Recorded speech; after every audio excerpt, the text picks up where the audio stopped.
So with thyroid issues, right, we have hypothyroidism where we have low thyroid hormone. Typically, it's predicated by high pituitary hormone, high TSH.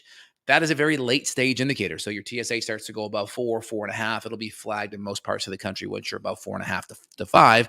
And then usually that high TSH corresponds with lower thyroid hormone downstream because the volume of the pituitary is raising its voice to get more output from the thyroid. Now, a lot of times you could see low thyroid hormone, but you actually may have thyroid hormone downstream from T4 and from T3 that's actually normal. Maybe your T4 is still at 1 or your T3 is still above 3, but it's having to be overstimulated. I call it whipping a tired horse. Okay, the horse performs, you have to whip it a lot, but eventually it's going to say, hey, I'm done. I am tired, and I'm going to just take a sit back and relax, right? And that's what's happening to your thyroid. Now, in this situation, most times there's an autoimmune issue at play. So it's not just a primary pituitary issue where the pituitary is dysregulated, maybe from stress, maybe from poor nutrition, maybe from inflammation.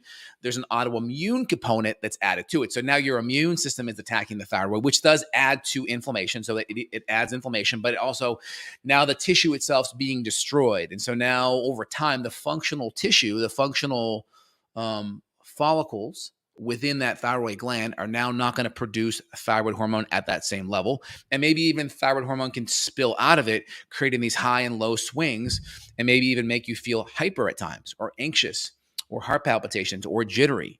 And then, of course, that inflammation can impact the brain. You could have cognitive problems.